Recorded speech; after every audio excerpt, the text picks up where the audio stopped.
Berarti dia sudah menguasai ilmu Guntur Saketi.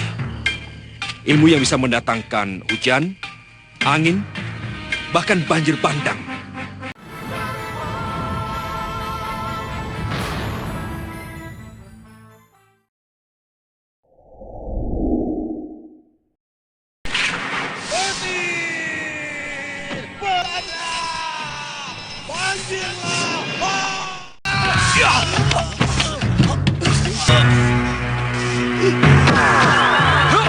Di bagian paling pertama episode ini menampilkan awal kemunculan Sengkang Baplang yang begitu luar biasa di sebuah gua di daerah hutan Grindawahana. Ia pun tampak berdiri di sebuah batu dan dengan ilmu Guntur Saketinya ia pun mampu menangkap petir yang kemudian bisa mendatangkan hujan bahkan banjir besar. Kelihatannya Sengkang Baplang baru saja berhasil menguasai ilmu yang luar biasa tersebut. Setelah berada di dalam gua tempatnya menimba ilmu, Sengkang Baplang pun terlihat sedang menghadap pada guru besarnya yang bernama Grenda Seba, siluman setengah badan yang sangat sakti dan sebagai penguasa hutan Grindawahana. Gurunya pun kemudian memerintahkan Sengkang Baplang untuk turun gunung yang bertujuan untuk menabur kejahatan di muka bumi, termasuk mengalahkan Angling Dharma dan Malwapati sebagai simbol kekuatan golongan putih.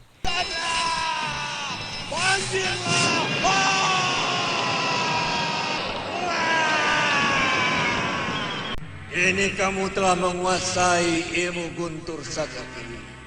Ilmu yang bisa mendatangkan hujan, angin, badai, dan banjir bandang. Setelah turun gunung dan mencari tempat yang cocok untuk menggalang kekuatan, akhirnya Sengkang Baplang pun telah menemukan padepokan pertama yang menurutnya sesuai dengan keinginannya. Ia pun kemudian mencoba menundukkan semua murid dan guru di padepokan tersebut dan meminta mereka untuk menjadi pengikutnya.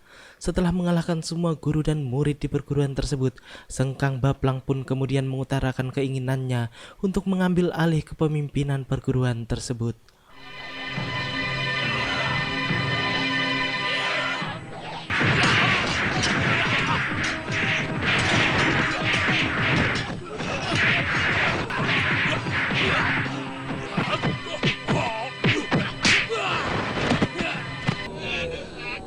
Apa yang kamu inginkan? Padepokan ini. Padepokan? Ketua perguruan tersebut yang bernama Ki Lembu Aji pun kemudian mengatakan bahwa Padepokan Karang Kitri adalah sebuah hadiah dari Prabu Angling Dharma, Raja Malwapati. Setelah mendengar penuturan orang tersebut, Sengkang Baplang pun justru senang karena Angling Dharma adalah musuh utamanya. Sengkang Baplang pun kemudian mengamuk dan mengalahkan guru dan murid utama dari perguruan Karang Kitri tersebut. Memang mereka sama sekali bukan tandingan manusia iblis tersebut, sehingga mereka pun dengan mudah dikalahkannya. Namun, sang guru utama Ki Lembu Aji pun sempat melarikan diri untuk melapor ke Malwapati. Setelah merasa aman, Sengkang Baplang pun kemudian membelenggu semua murid yang masih hidup dengan kalung ikatan batin yang nantinya akan menjerat bagi siapa saja yang mencoba berkhianat kepadanya. Padepokan Karang Kitri ini hadiah dari seorang raja, Prabu Angling Dharma. Angling Dharma? Iya, Raja Malwapati. Kebetulan, aku mencari Angling Dharma.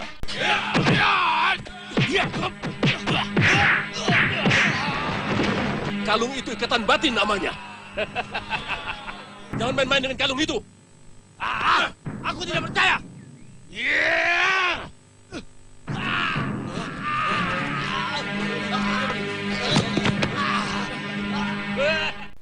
Di Malwapati, di hadapan Pati Batik Madrim, Ki Lembu Aji pun melaporkan tentang semua kejadian yang baru saja terjadi di padepokannya. Batik Madrim pun cukup kaget mendengar laporan tentang Sengkang Baplang tersebut. Ia pun merasa bahwa kelihatannya Sengkang Baplang ingin mengobarkan api dendam lamanya kepada Prabu Angling Dharma. Batik Madrim pun kemudian menceritakan tentang asal-usul Sengkang Baplang kepada Ki Lembu Aji, di mana dahulu Sengkang Baplang ternyata adalah rekan seperguruan Prabu Angling Dharma di Padepokan Sugaluh. Namun, dirinya merasa dianaktirikan oleh Empu Masyura gurunya karena ia merasa gurunya lebih suka pada Angling Dharma dan mengesampingkan dirinya. Akhirnya, Sengkang Baplang pun menantang Angling Dharma bertarung dan ia pun kalah, sehingga membuatnya malu besar, yang kemudian ia pun kabur dari padepokan dan menghilang. Dendam lama, Gusti. Iya. Dulu Sengkang Baplang dan Gusti Prabu Angling Dharma adalah murid seperguruan Resi Mahasura. Tapi entah kenapa, Sengkang Baplang merasa dianaktirikan, merasa dijadikan murid kedua. Untuk itu, ia menantang murid yang dianggap menjadi kesayangan gurunya itu. Sengkang Baplang pasti kalah. Ia malu. Lalu, ia lari dari padepokan dan menghilang entah kemana. Ki Lembu Aji pun kemudian menuturkan bahwa Sengkang Baplang mengaku murid dari Krenda Seba dari Krenda Wahana. Batik Matrim pun kaget mendengar hal tersebut, karena itu berarti Sengkang Baplang telah menguasai ajian Guntur Sakti yang luar biasa itu. Di sisi lain, di luar bilik ruangan Patih Batik Matrim, Singa Maruta yang sejak tadi menguping pembicaraan Batik Matrim dan Ki Lembu Aji pun kemudian menjadi tersenyum puas, karena kini ia pun mendapatkan kabar tentang Orak Sakti musuh Malwapati, sehingga ia pun berencana untuk mencari dan mengajak kerjasama si Sengkang Baplang tersebut. Iya, Gusti. Ia mengaku sebagai murid kesayangan siluman Krenda Seba dari Krenda Wahana. Berarti dia sudah menguasai ilmu Guntur Sakti. Ilmu yang bisa mendatangkan hujan, angin, bahkan banjir bandang. Berbahaya sekali. Di hari itu di Karangkitri, Sengkang Baplang pun memberitahukan tentang dua hal kepada para pengikutnya. Yang pertama yaitu Krenda Seba akan membuat Sengkang Baplang malih rupo, dan yang kedua adalah akan muncul sebuah patung Krenda Seba yang harus mereka sembah dan dikeramatkan. Sengkang Baplang pun kemudian mendapatkan topeng dan pakaian kebesaran yang kini membuat penampilannya berubah.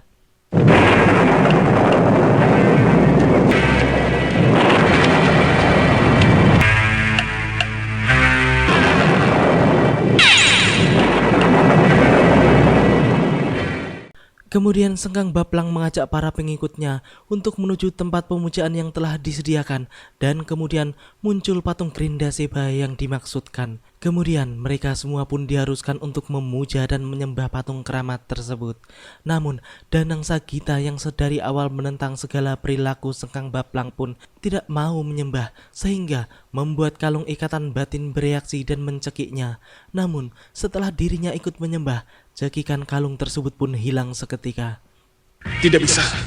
Aku tidak bisa melakukannya. Aku tidak mau.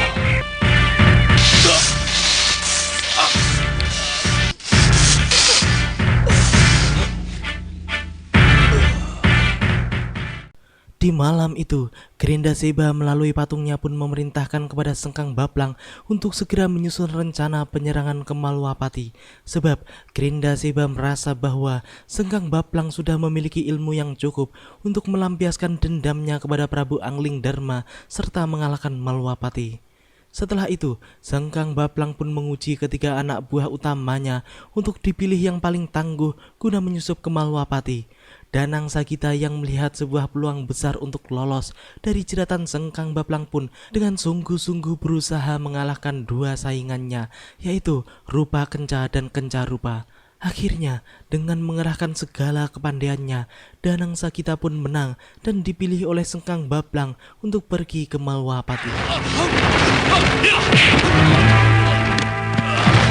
Berhenti! Tidak bisa dipungkiri lagi, Danang Sagita lah yang akan berangkat ke Malwapati. Terima kasih, Guru. Setelah sekian lama berkuda, Danang Sagita pun singgah di sebuah kedai untuk melepas lelah sebentar. Dan di kedai tersebut, Danang Sagita pun bertemu dan berkenalan dengan Tantri dan Pandusita yang kebetulan juga akan menuju Malwapati. Singkat cerita, setelah sampai di Malwapati, Tantri dan Pandusita pun segera menemui Patih Batik Matrim dan menyatakan kesediaannya untuk menjadi prajurit Malwapati mengikuti jejak Suliwah yang telah lama mengabdi pada Prabu Angling Dharma. Batik Matrim pun dengan senang hati menerima mereka. Kalian mau menjadi prajurit Malwapati? Iya, Gusti Pati. Saya ingin mengikuti jejak Kakang Suliwa, Gusti. Mengabdi kepada Prabu Angling Dharma. Ya. Di sisi lain, Singa Maruta dengan liciknya menghalangi Danang Sakita yang akan menemui Patih-Patih Madrim karena ia telah memiliki misi tersendiri pada utusan Sengkang Baplang tersebut. Singa Maruta pun dengan ngotot mengatakan kepada Danang Sakita bahwa Ki Lembu Aji tidak ada di Malwapati, dan ia pun menyuruh Danang Sakita untuk menyampaikan pesan yang dibawanya kepada dirinya. Namun, Danang Sakita pun dengan tegas menolak perintah Singa Maruta tersebut, sehingga membuat Singa Maruta marah dan menyuruh para prajurit untuk menangkapnya. Ki Lembu Aji tidak ada di sini, dan mungkin tidak bisa ditemui. Sampaikan saja pada saya.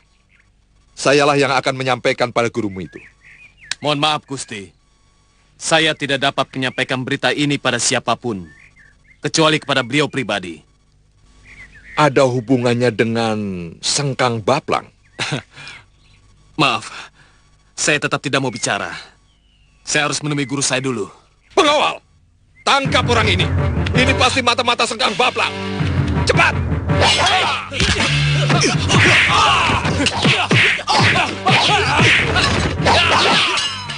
Sementara itu, Batik Madrim yang masih sedang berbicara dengan kedua tamunya pun segera keluar ke Daton karena mendengar ada keributan di luar. Batik Madrim yang datang ke tempat tersebut pun langsung menghentikan pertarungan sehingga membuat Singa Maruta marah.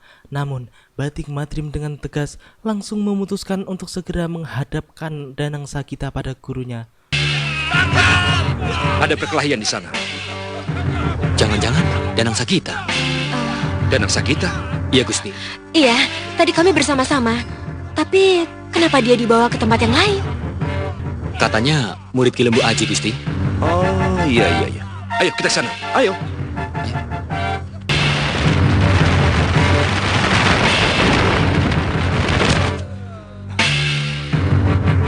Danang Sakita adalah murid kinasih Ki Lembu Aji. Jadi saya kira salah alamat kalau dia harus menemui paman Singa Maruta.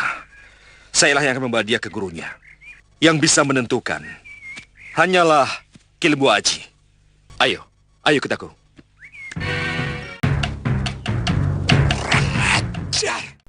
Sang guru yang melihat kalung yang digunakan oleh Danang Sakita pun langsung menanyakan perihal keberadaan kalung tersebut. Namun, belum selesai Danang Sakita menjelaskan, tiba-tiba ia pun tercekik oleh kalung tersebut. Batik Madrim pun langsung menggunakan ajian lebur saketi untuk melepas kalung Sengkang Baplang tersebut dari leher Danang Sakita. Dan kemudian langsung mengembalikan pada pemiliknya. Sengkang Baplang pun kaget bukan main melihat kalung ikatan batinnya bisa dilepas oleh musuh dan kembali padanya. Kalung apa? Ini kalung ikatan batin namanya. Kalung pengendali. Saya tidak mungkin lepas dari Sengkang Baplang. Kalau kalung ini tetap di leher saya, Bu. Tenang.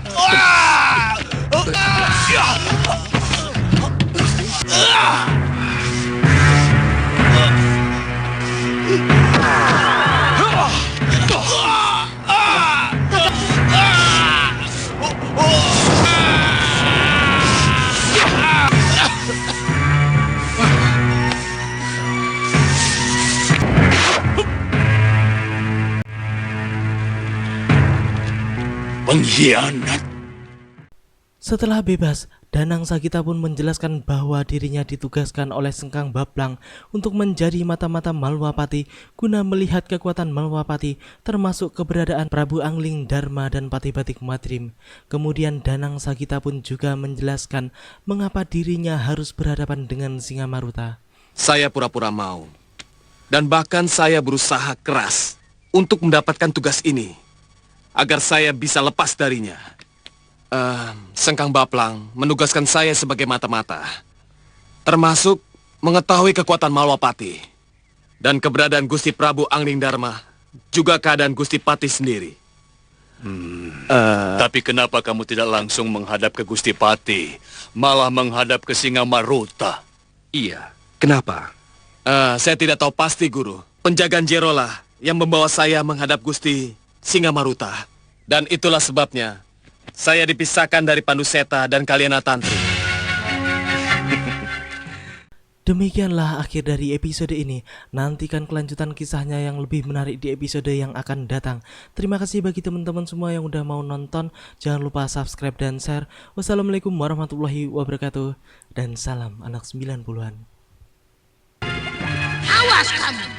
Kalau sampai Prabu Anglingdarma dan Dewi Sekarwangi tidak kutemukan, aku akan kembali dan menghancurkan kalian semua.